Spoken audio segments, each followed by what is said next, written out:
Hello, we're back with another video. This one's going to be focused purely on the patrol. I'm just going to talk about why I bought it, where I'm up to, and what's the future plans. I'll start from the beginning. The reason why I bought it is because my friends have patrols. Josh, Chris, Noah, Taj. They all have them. Like, Josh has a big lifted GQ.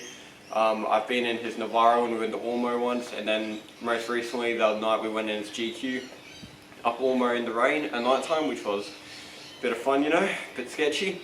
But after that, I just figured might as well get a patrol, get to learn a bit about forward driving since I've always had only street cars, Commodores and Falcons.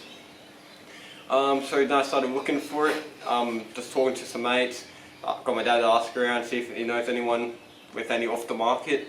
The guy who painted my Commodore, he said yep, he has a GU sitting down the yard, it's been sitting for 6 years.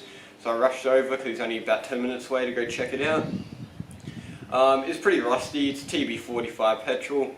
Didn't exactly run because, the tappets weren't exactly on the rods. So I had no compression in cylinder 2 and 4, but that's all been fixed since then.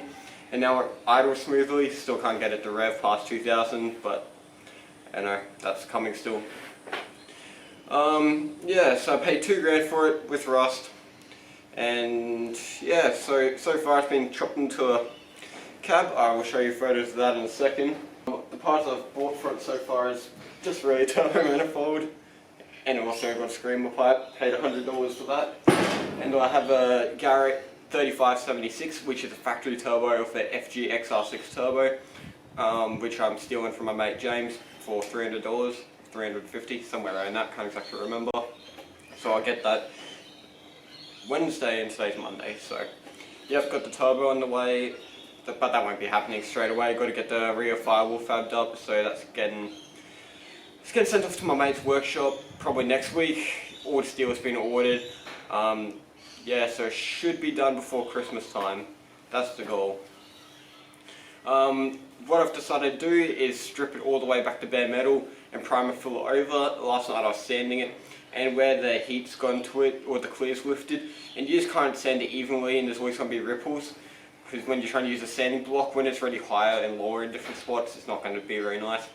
And since I'm doing a colour change anyway to gunmetal grey, thanks to my girlfriend, I figured might as well just take it away back to bare metal, make sure, get rid of all the rust, primer fill it, and then that way it's all going to be smooth and perfect and no ripples.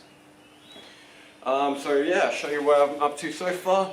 Also, since I had a dead fuel pump, put a new fuel pump bunny in the little tank. Still need to get a bigger tank because the big one was all rusted. Yeah, so did some dodgy coolant lines instead of fuel hoses. It's not bolted in, and for the fuel return line, I just had it feeding straight back into the jerry can, which I'll show you, and I'll fire it up right now.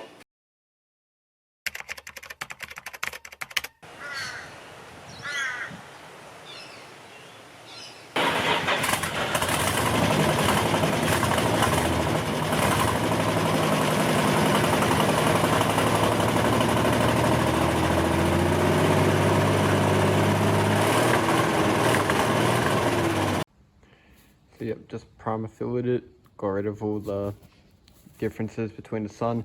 Ended up just doing that whole top bit of that panel because it was all wavy in different places.